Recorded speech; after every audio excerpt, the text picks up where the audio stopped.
Hi, I'm Susan Swain, host of C-SPAN's Q&A, where we spend an hour with nonfiction writers and historians who add context to today's news. On this episode, our guest is Jake Wood, who talks about serving with the U.S. Marines in Iraq and Afghanistan, and about Team Rubicon, the disaster response organization that he co-founded with a fellow Marine in 2010. 70% of the now over 100,000 U.S. volunteers that serve with Team Rubicon are military veterans.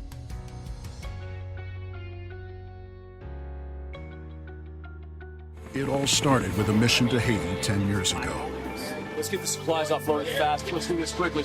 8 strong, we crossed the Rubicon and never looked back, cementing our commitment to a new mission and a greater purpose.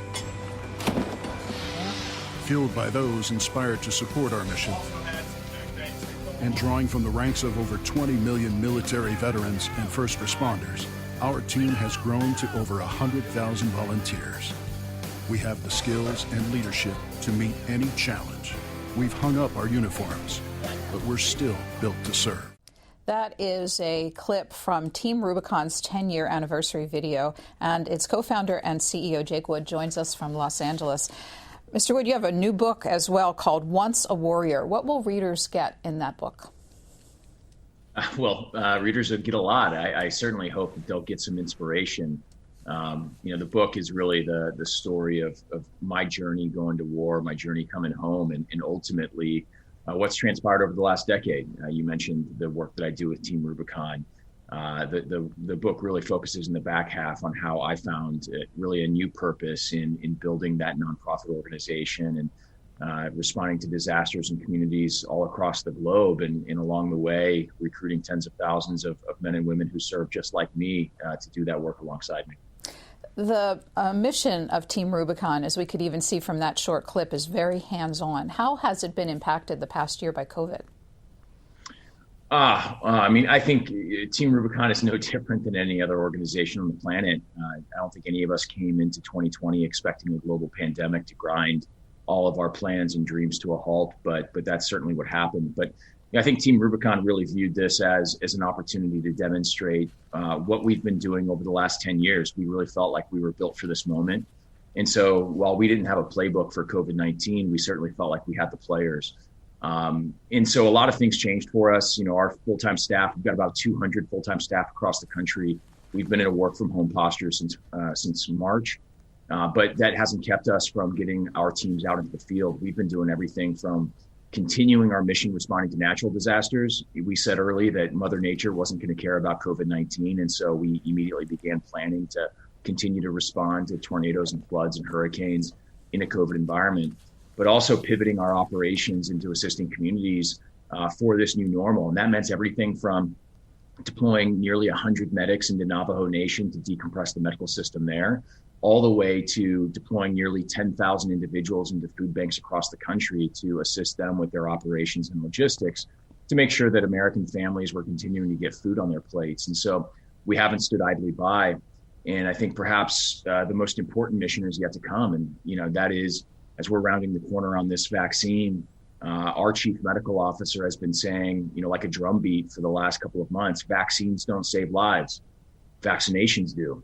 And we're about to see one of the largest logistical challenges in the history of the world over the course of the next 6 to 12 months, which is how do we inoculate 350 million Americans and 6 or 7 billion human beings on this planet, not just once, but twice. And so Team Rubicon is looking and evaluating how we can plug into that as well.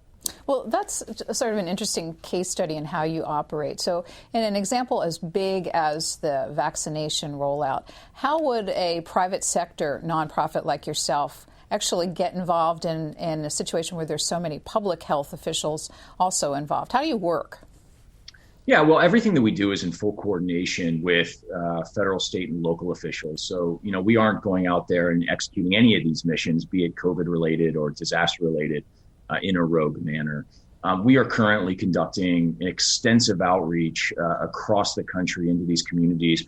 Many of these communities we have been working in for years, but certainly many of them months. And we responded to over 300 communities in 2020 alone, most of that COVID related. So we have deep ties into these communities.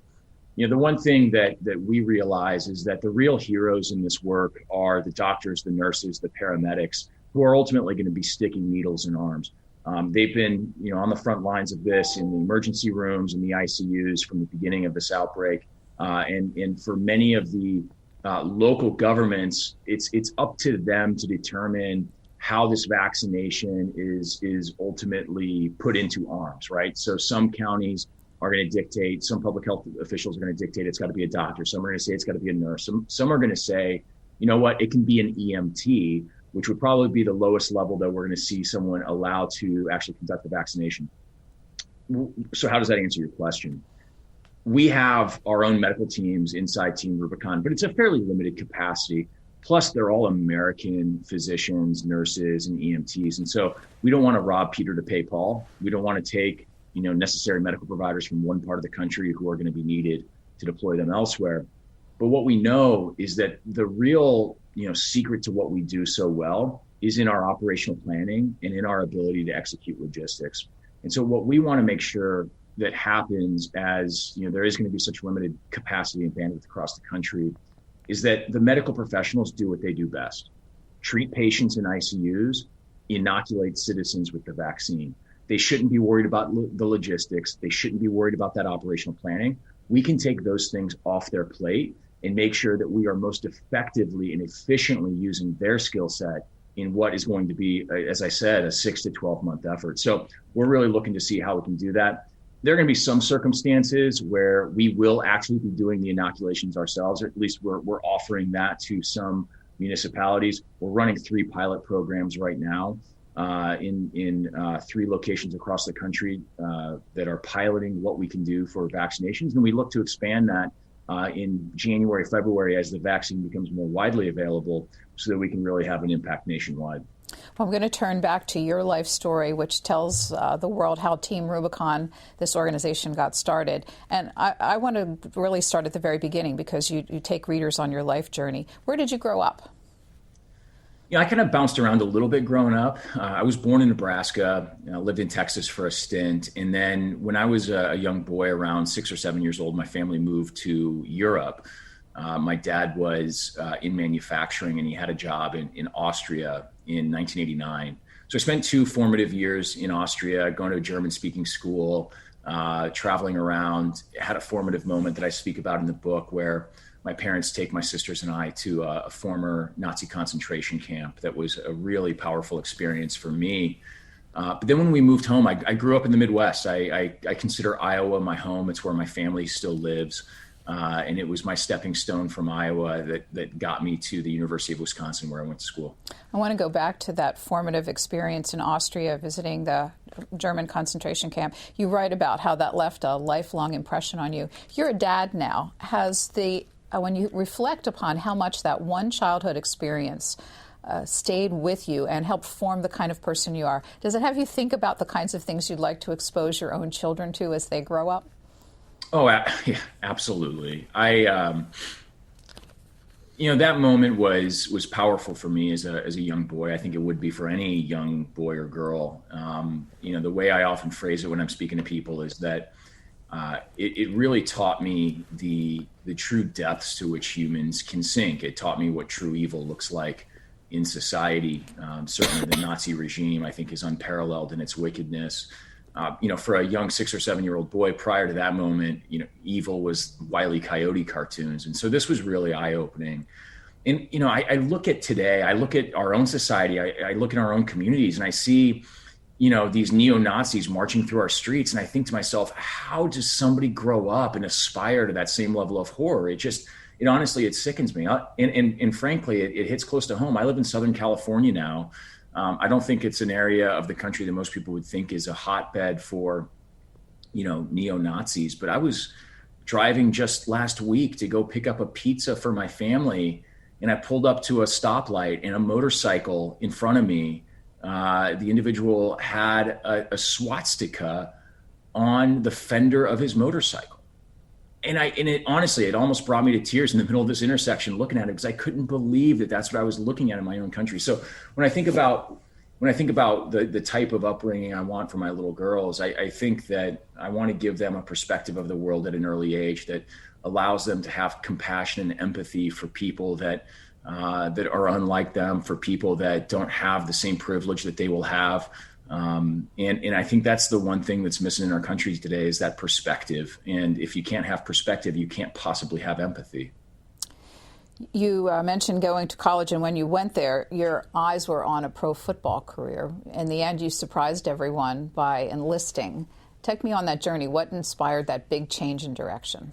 Well, I wouldn't say I surprised anybody by not going to play pro football, because it turns out I wasn't that good of a football player. But yeah, I went to the University of Wisconsin on an athletic scholarship to play football, and I played offensive line.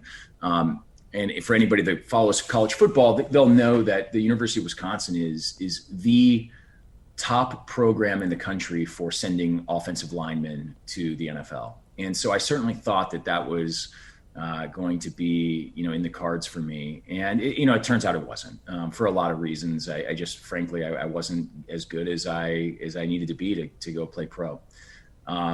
But, those were really powerful 4 years for me. They started in 2001. I graduated in 2005. And so anybody that, was a young adult or an adult at that time knows that, in that time period, we were attacked on 9/11. Shortly thereafter, we invaded Afghanistan at the end of 2001. And then about a year and a half later, we were invading Iraq in 2003. And, Madison, Wisconsin is a very liberal campus. It's an incredibly liberal campus. And there was this fierce debate, fierce protests throughout those 4 years about American intervention and involvement in those wars. And I looked at those, I think, with a little bit of naivete. I was fiercely devoted to my country. I remain fiercely devoted to my country, but I think I was unwilling to question the merits of certainly the Iraq war. I was a staunch supporter of it. And, over the course of those 4 years, while I continued to play football, I watched and was, really, I guess, transfixed with, what was happening overseas.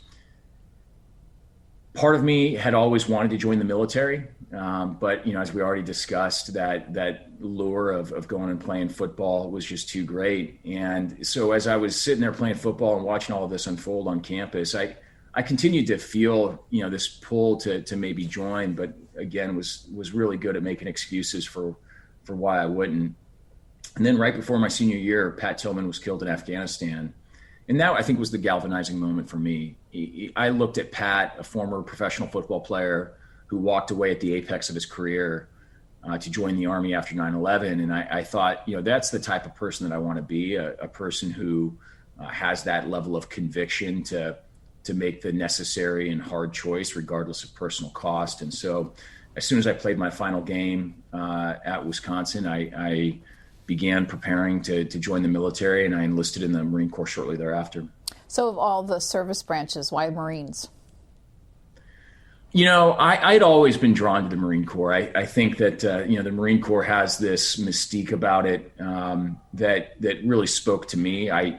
Growing up, when I thought about joining the military, I never thought about joining the Supply Corps or the Transportation Corps. It was always the infantry. And so there were really only two options. It was going to be the Army or the Marine Corps. And, what I liked about the Marine Corps was just how it positioned itself as, as a challenge. And, it's the way that they recruited people was, you got to earn it. You don't choose to become a Marine. You apply to become a Marine. And if you have what it takes, you might even become one. At that time, the Army was really focused a lot on talking about college benefits and, job training. And I just thought to myself, no, I want to join that legendary corps. And so it became a pretty easy decision for me, and one I certainly have not regretted. What years did you serve? So I served from 2005 to 2009. And where were you deployed during that time? In 2007, viewers may recall there was a shift in strategy called the surge in Iraq. President Bush and the Congress authorized a surge of, I think, close to 100,000 additional troops into Iraq. So I was part of the surge in 2007. I was sent to Iraq's Anbar province for almost, a little over 7 months. And then a year later, I was sent to Afghanistan's Helmand Valley in 2008. And what was the trajectory of the war during the two wars during the time period that you were there in country? I think in 2007, we got there. In 2007 was the bloodiest year of the Iraq war. More insurgents, both Sunni insurgents and Al-Qaeda in Iraq were killed during that year than any other year, and more U.S. and coalition troops were lost that year than any other year. Nonetheless, there was actually remarkable progress over the course of the 7 months that we were there. I was there during a moment in time that was known as the Sunni Awakening. It was a moment when we first got there, we were fighting a three-way war. We were fighting both the Sunni insurgency and we were fighting AQI, or Al-Qaeda in Iraq.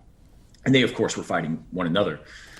And probably about 3/4 of the way through my tour, we finally convinced the Sunnis to agree to a truce with us and turn both of our attention to Al-Qaeda. And the progress was rapid and it was remarkable. And so there was actually pretty remarkable and long-lasting progress while I was there. Now, by long-lasting, that's measured in years, not decades. And we've seen all of that, unravel by the time that ISIS swept through in 2014, 7 years later. In Afghanistan, I think that this was the beginning of the end for Afghanistan. That conflict had been ignored. And the Taliban was gaining strength. They had gone dormant for a number of years, and I think we're starting to see, reap the rotten fruit of that mistake today as we're looking to withdraw. And the Taliban is, frankly, probably got a better than 50-50 chance of reclaiming that country. 2008, when we were in Helmand Valley in Afghanistan, my unit lost more Marines than any Marine Corps battalion across both theaters of the war. It was a brutal and bloody tour. And unfortunately, it continued that way for, all the way through, I think, probably 2012. At what point, if at all, along the way of your service, did you begin to question the whole reason for being there?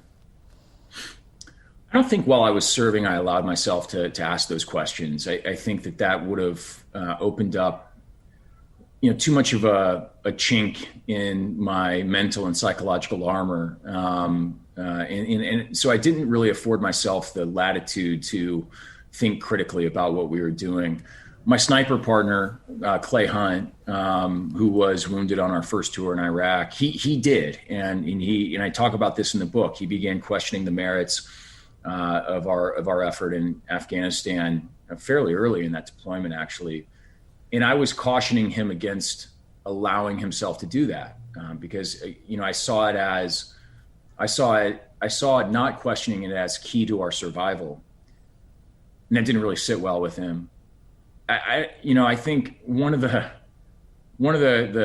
benefits of having written this book over the last year and a half was it really forced me to reflect on my feelings about the wars. And it was fascinating because, over the course of writing this manuscript, 6 or 9 months, even through that forced reflection, my attitudes would change. And at times, I would be, heartbroken over what we did and what we failed to accomplish. And at other times I'd be indignant that people didn't appreciate it more. But I think ultimately I look back on it and, I think that our time in Afghanistan began for the right reasons and under the right auspices and circumstances. And it's just slowly eroded into a bit of an objectiveless mission with really no exit strategy. And that was even by the time that I was there in 2008. And now fast forward another 12 years, I'm not quite sure we fully understand the objectives of our continued involvement. In Iraq, I can look back with clear eyes and say that it was a mistake to invade Iraq. I don't think, I shouldn't say, I think I don't know whether the majority of my fellow veterans can say that as clear-eyed as I can. That doesn't, in my opinion, make our service any less meaningful or noble. I think as a country, we should be able to objectively, look back on these consequential decisions and really take stock of whether they were right or whether they were wrong. I think that makes us stronger as a nation and not weaker.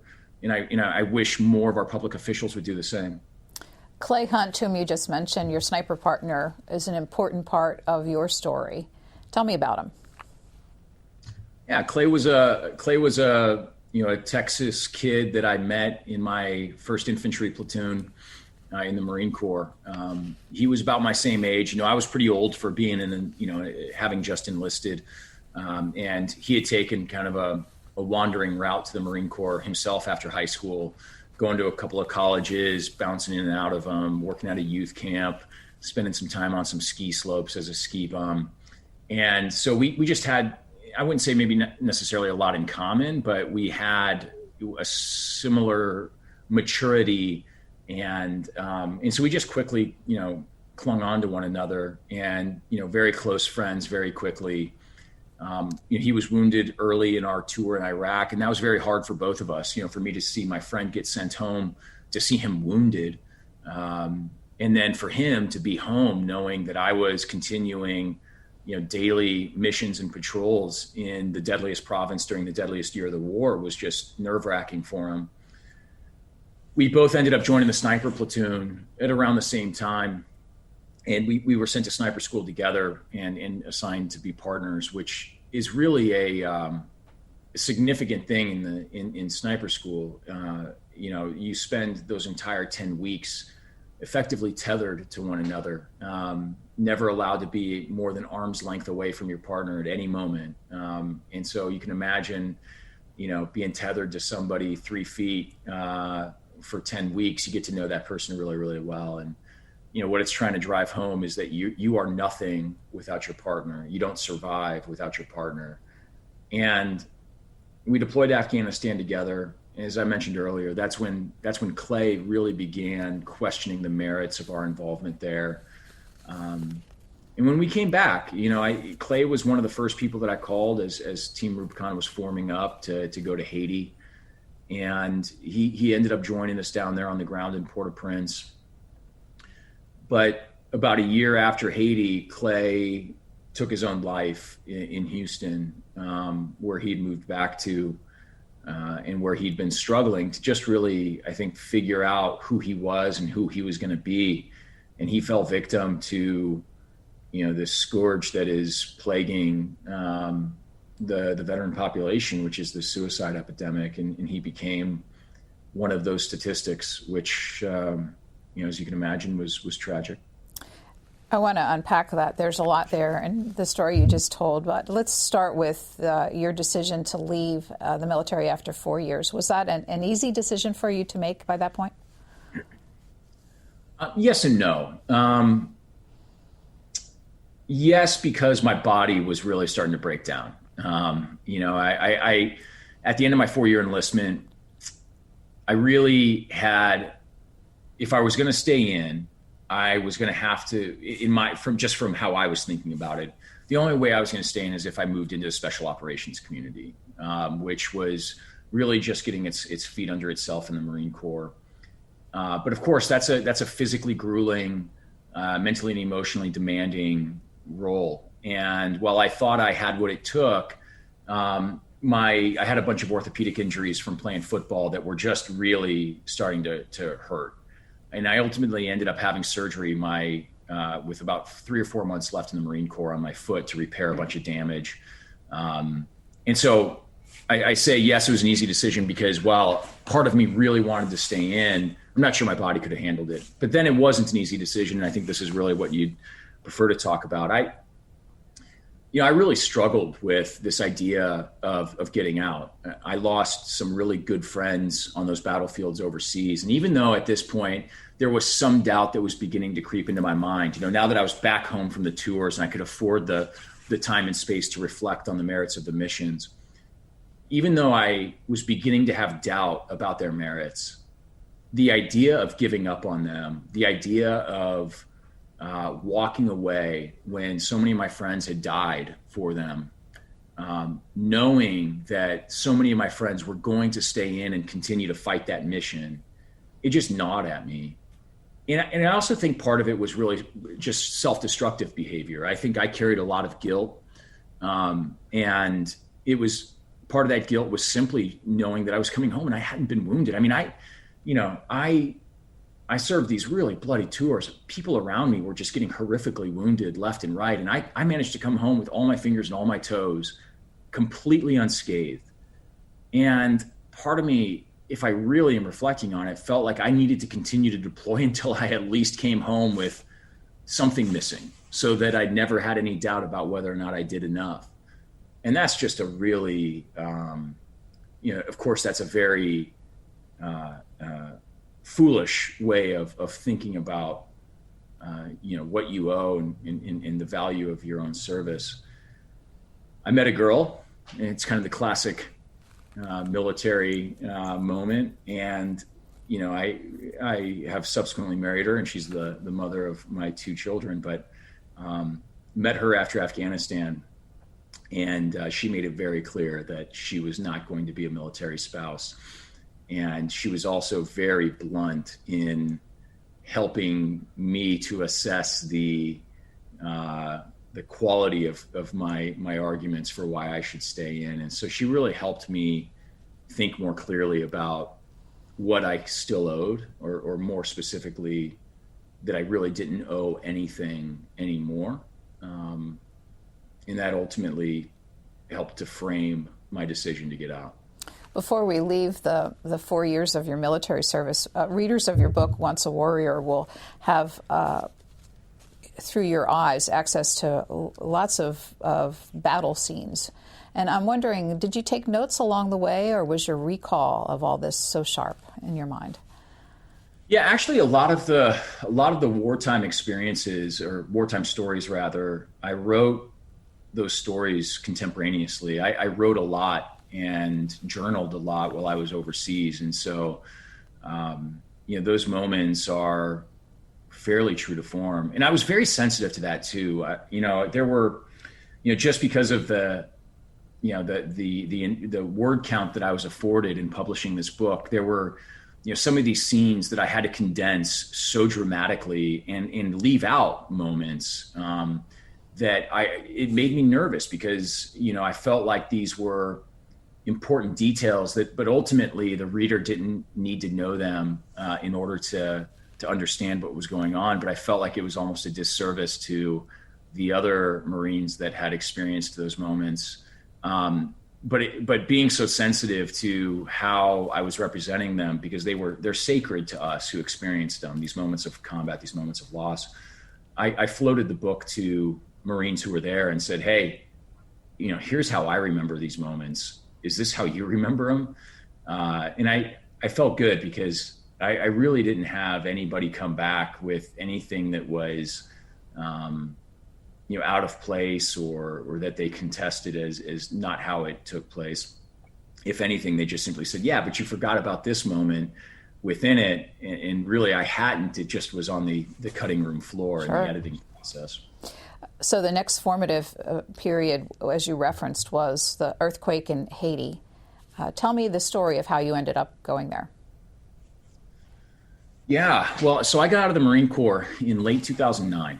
And by that time, I knew that it was time to leave the Marines, but I didn't really know what I wanted to do next. And so I thought that I'd probably go back to college to get a graduate degree and really started to zero in on getting my MBA.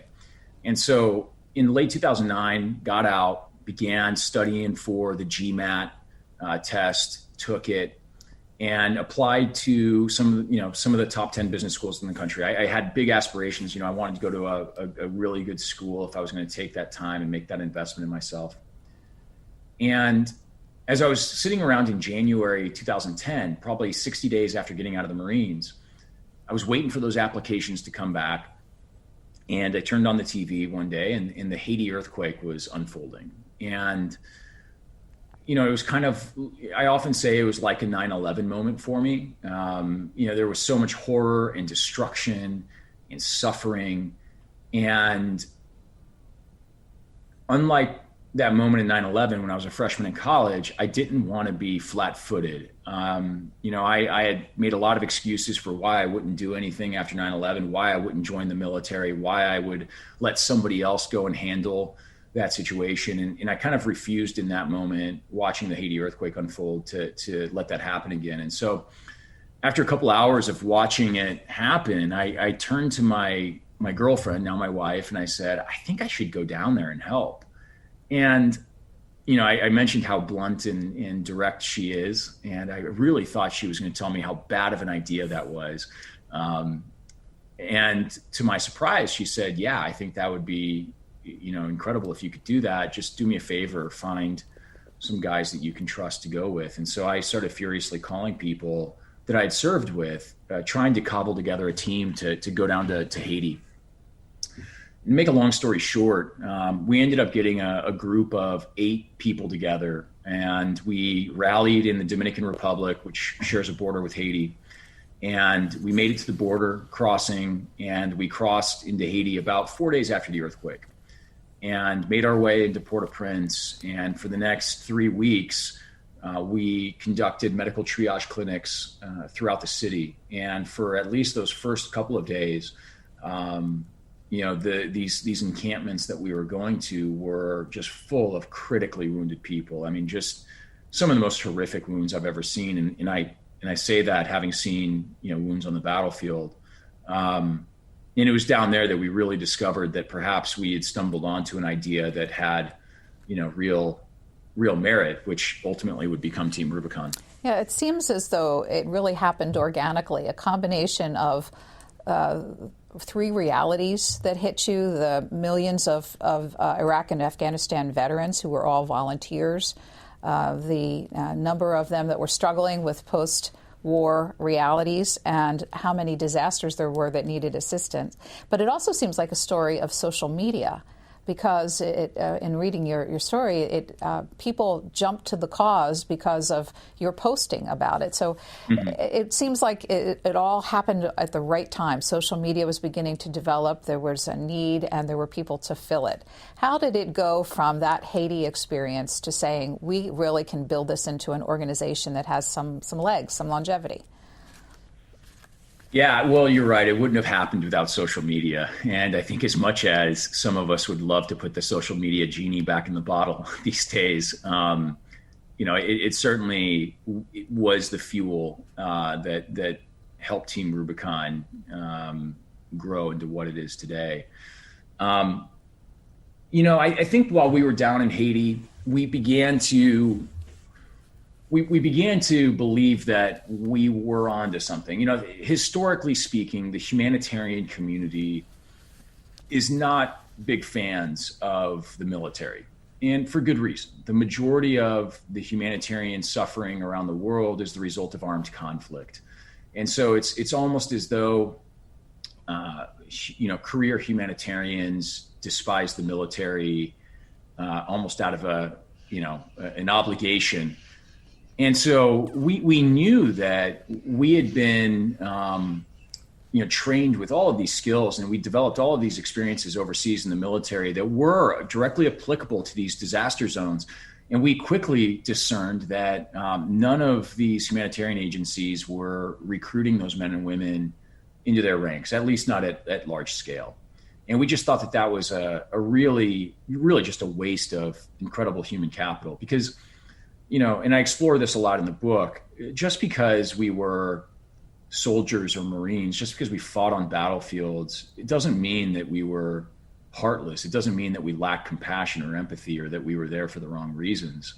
It's something that I explore a lot in the text. And so this seed was planted early, and we came back, and I think we were hesitant to commit ourselves to building Team Rubicon. We kind of saw it as, this is a nice idea. We're going to treat it like a hobby. We're going to have a roster of people, maybe a few hundred, that we'll be able to call upon when major disasters like the Haiti earthquake happen. And there'll be no overhead, there'll be no full-time staff. And I think that we were incredibly naive about what it takes to execute these missions. I think if we look back on what we did in Haiti, objectively, we should feel incredibly lucky that none of us died, that we didn't create some catastrophe within the catastrophe. I think we were very naive coming back from Haiti, and I'm not afraid to admit that now. But it was almost this foolishness that allowed us to explore this idea of Team Rubicon. But it really wasn't until Clay died in 2011 that we decided to commit to it full time. It was a year after Haiti. Again, we were kind of treating it like a hobby. I was in grad school, trying to get my MBA. My co-founder was working on, trying to launch another business. But it was in the aftermath of Clay's death that we really just assessed the opportunity that Team Rubicon presented, and really served as kind of a reset button in our lives. And at least for me, it was a moment where I said, okay, I think this is what I want to do. And, fast forward a decade later, I'm still doing it. We've talked so much about Clay. I want to show our viewers a little bit of him from a piece done about him by 60 Minutes. It's just brief. Let's show it.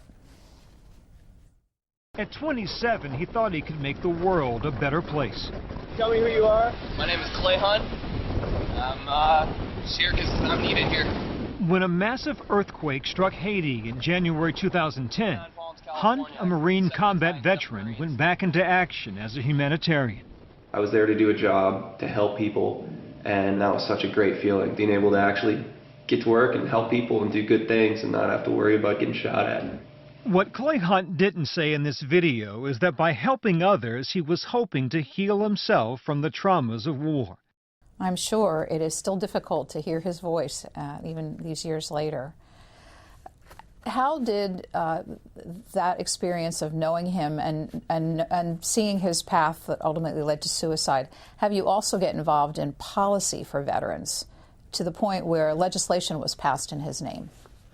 Yeah, I don't want to overstate my involvement in the passing of the Clay Hunt Save Act. All the credit really for getting that legislation across the finish line is due to groups like Iraq and Afghanistan Veterans of America, in a couple of the big six organizations like the VFW and the American Legion, who really work on advocating and lobbying Congress, for veterans issues full time.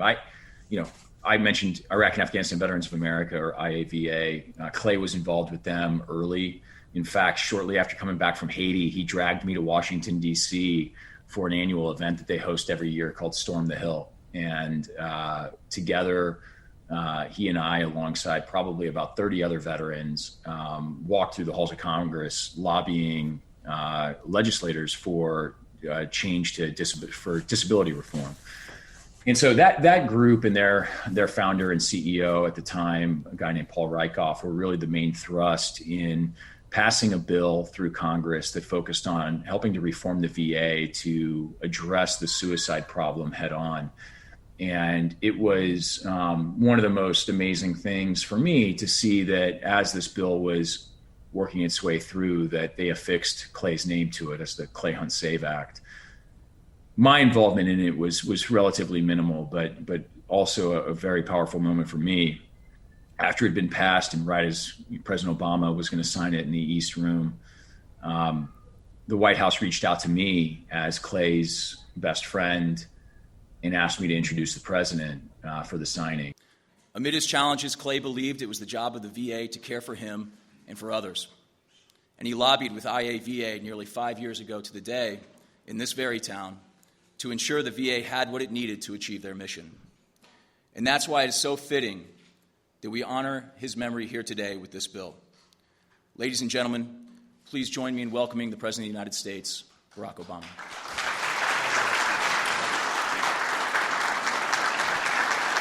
Thank you very much.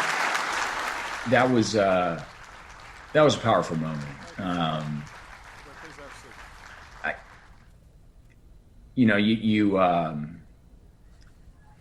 You never know what's going to come out of tragedy, and certainly when Clay died, I had no idea. For me, it was the worst, probably the worst moment of my life. because I felt like I'd let him down, and I felt like it was such a waste of an incredible human being's life that had so much talent, so much potential.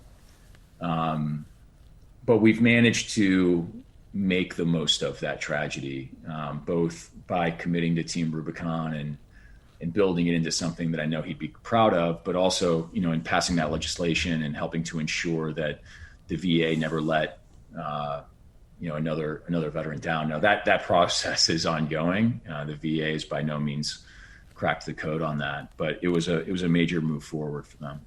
We have about 20 minutes left in our conversation. If Clay Hunt's death helped gel and propel the Team Rubicon idea, after that, what were the really formative experiences that you and your early team had that led you to the direction that it is today? Well, I think one of the biggest things, though I'm not sure we knew it at the time, was prior to Clay's death, the organization really saw itself as focused exclusively on the international community. We thought of ourselves as a elite, medically focused humanitarian organization that would really only be deploying to developing parts of the world in the aftermath of disasters or crises like civil war. And about a month after, less than a month, probably 3 weeks after Clay's death or after his funeral, a terrible tornado tore through Tuscaloosa, Alabama. And we had no idea what we would do in a domestic context, but we got on a call, my leadership team and I, and we decided that, let's just go. Let's go to Tuscaloosa, send 30 people down there, and let's see what kind of good that we can do. And it was kind of we got to just figure it out moment.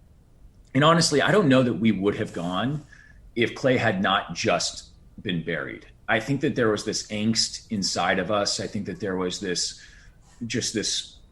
growing sense that we had to do something that kind of forced our hand to launch our first domestic mission. And, in Tuscaloosa, we didn't save the world. We helped some families out. We did some good work. But it really dawned on me in the aftermath of that Tuscaloosa mission that our key to success, our key to scale for Team Rubicon was not going to be trying to cobble together 6 or 7 person teams going into remote parts of the world. It was going to be making all of America more resilient to these rising, frequency of disasters by recruiting not hundreds of veterans into it, but hundreds of thousands. And so we really pivoted the entire organization's focus in the aftermath of that, really looking to build our capacity as an elite disaster response organization focused domestically. And that's what we've done. And the next moment of consequence for us was about a year and a half later when Hurricane Sandy or Superstorm Sandy made landfall in the Northeast. We'd been kind of limping along since Tuscaloosa, really still struggling to convince donors and funders and partners that we were worth investing in. And we were actually near, approaching financial insolvency when Sandy hit. But we made some bold bets. We ultimately bet on ourselves and believed in ourselves. And we launched, a really large mission, took a lot of risks financially to get almost 500 volunteers on the ground in Brooklyn. And it ended up probably being the most consequential decision that we made because it really launched us on a completely different trajectory in the coming years, quintupled the size of the organization in a matter of weeks, and really put us on the national stage alongside, really great organizations like, the Red Cross or the Salvation Army, who do such great work in disaster zones. How is all this funded? The organization is entirely funded privately. Corporations, foundations, and individuals. We don't take, at least at this point in time, government funding or multinational funding. And so we really rely on the generosity and philanthropy of, private America to fuel our work. And over the course of the last decade, we've raised about $250 million to do it. So it demonstrates just how charitable this country can be. And how many volunteers do you currently have under the Team Rubicon banner? We've had about 135,000 volunteers register with the organization over the last decade. And what's it like to be a TR volunteer? These people all have jobs, I'm sure, that they're leaving for a time. So how does that part of it work for them? Yeah, we kind of, we use the analogy of a volunteer fire department. We are building up a large reservoir of people who are organized and trained. And when called upon, they either answer the call or they can't, So most of them are employed. Some of them are retired. Some of them, of course, are unemployed or they're students. But the vast majority are employed. And so that means that they can't always say yes when we ask them to deploy to a community. But if we ask enough people, we're going to get enough that say, yes, I can go. I can arrange time off from my work. I can arrange childcare. I can get my spouse on board with being gone for 1 week or 2 weeks. And they deploy out. I think the big thing that differentiates Team Rubicon is our commitment to training and to, excellence in the standards that we set. We see training as critical, not just as a method of risk reduction, ensuring that our people know what to do, how to do it safely, but it also helps us to more frequently engage our volunteers. And that frequency of engagement really builds this affinity for not just one another, but for the organization. And so, Team Rubicon almost becomes a part of that person's identity in their life in a way that makes them really, really engaged and committed volunteers. And so it's easier to get them to say yes after they've been to, 5 weekends of training over the course of a couple of years, because they know what they're getting into. Do you also, because so many of these people are recent veterans of the wars, and you talked about some of the mental health issues of returning, do you also help them with that aspect, or does that happen organically by being part of this larger sense of mission? Well, I think we always try to be clear that we are not a treatment for post-traumatic stress disorder. I think that I believe PTSD is real. I know it's real. I've seen it. I've seen its impacts in people's lives. For people who have, PTSD that's debilitating, they need clinical help. They need real clinical interventions, whatever that might be. We're really about how do we restore purpose in people's lives. Now, that can be helpful in someone's battle with post-traumatic stress disorder, but it may not be the cure. But we know that by providing people with purpose, by providing people with a sense of community and a newfound identity, we can help them to aspire to become the better versions of themselves. We're also big believers in this concept of post-traumatic growth. I truly believe that most military veterans are coming back from these wars in the Middle East stronger and more capable than when they left. They have been invested in their skill. They've been invested in their leadership capacity. They have served a mission that's bigger than themselves. Some of them have experienced trauma. Certainly if you were serving in a combat role overseas, there's a good chance that you've experienced traumatic events. But not everybody responds to that trauma in a way that becomes debilitating through something like PTSD. Often that trauma can help us to become stronger, more resilient, and more capable. And so we really try to convince veterans of that narrative, because I think that's really what we're facing right now as a country, is a battle for the narrative for this generation of veterans. If we tell them that they're broken, they're going to see themselves as broken. They're going to act like they're broken. If we tell them they're stronger, if we tell them that they can be assets in their communities, they're going to rise up to that challenge, and they're going to be exactly that. So we want to be advocates of that more powerful and empowering narrative, rather than one that's perpetuating the broken man or woman with a haunted past narrative that has often gripped the dialogue in our country. I wanted to also ask you about leadership, because you write about it in the book. You also speak to groups about leadership skills. Your book is titled Once a Warrior, but in the text you write, you realize that you will always be a warrior. How did your leadership skills develop, and what does that innate sense of being a warrior do to your vision of leadership? Yeah, well, first of all, my leadership has changed dramatically since I was in the Marine Corps. And that's not to say that my leadership in the Marine Corps was bad or the wrong style. I think that, any leader should aspire to be on a lifelong journey of continuing to evolve as a leader. But, leading Marines in combat and leading employees in an organization or a company, they are radically different. There are some fundamental things that remain the same. You have to have integrity. You have to be loyal. You have to convince the people that you're leading that you care for them, that you love them, that you want to be a part of their aspirations and their future. But certainly there are many places in which that leadership diverges. This concept of always being a warrior, I've always been drawn to a parable by a Greek philosopher named Heraclitus about the 100 men that go into battle, and it finishes by saying that these 100 men, one is a warrior, and it's his or her job to bring all the others home. And I've always found that to be so powerful.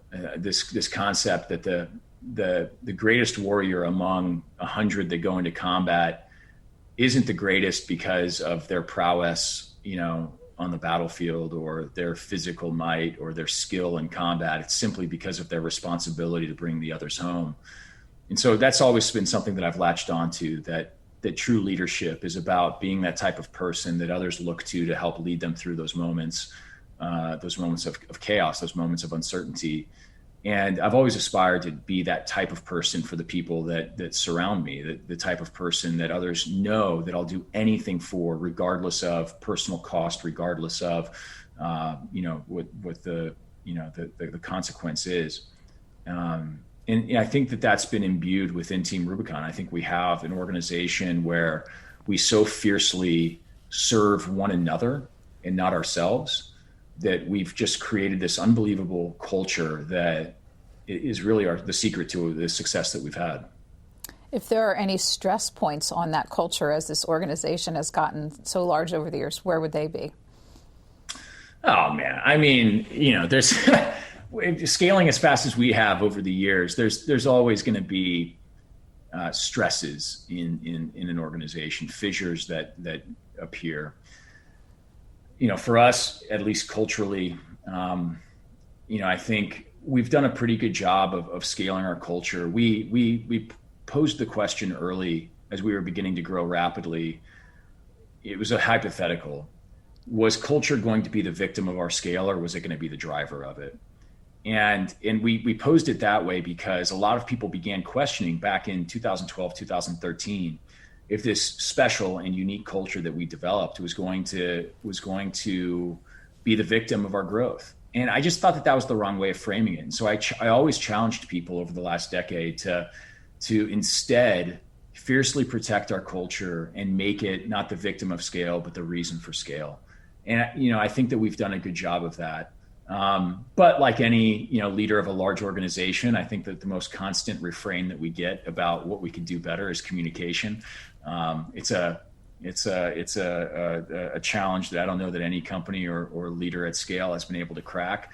Nobody feels like they have the information that they need, or the information that they want.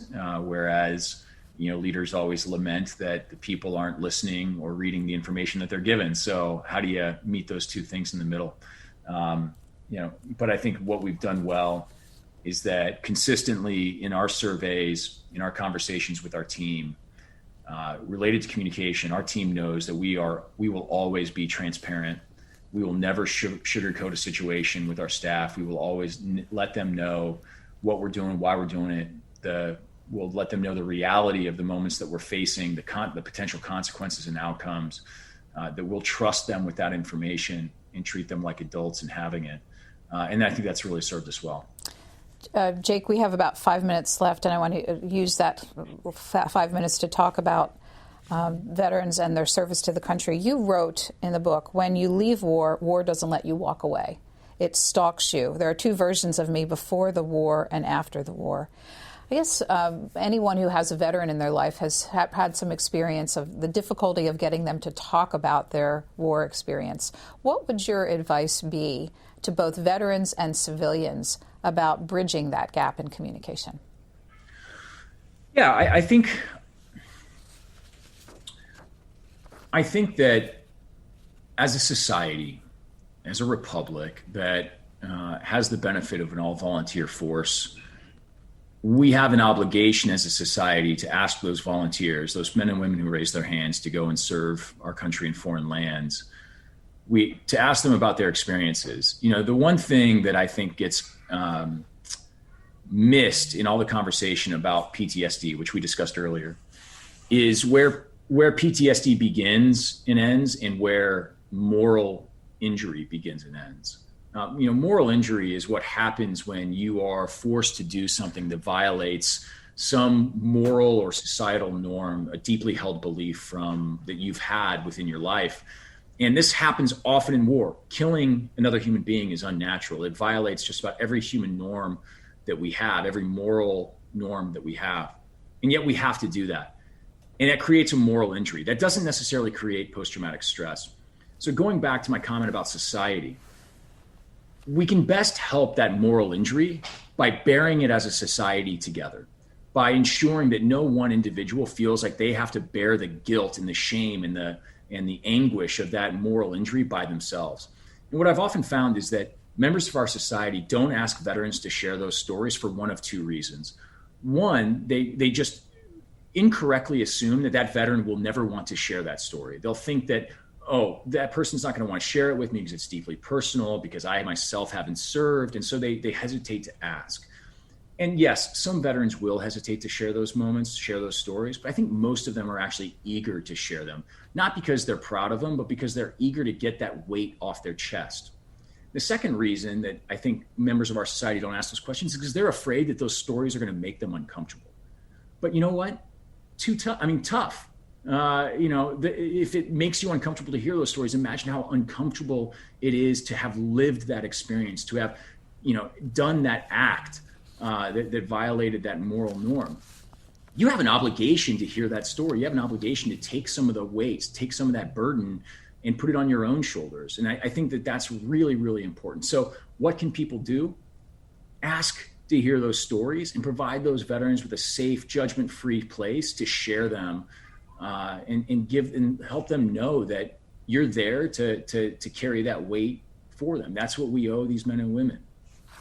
The book is called Once a Warrior, and in it, Jake Wood shares some of the stories of his experiences 4 years in the Marine Corps with readers that led to the creation of Team Rubicon, the organization that he now leads as CEO and marking its 10th anniversary. Thanks for spending time with C-SPAN. We appreciate it. Yeah, thank you for having me.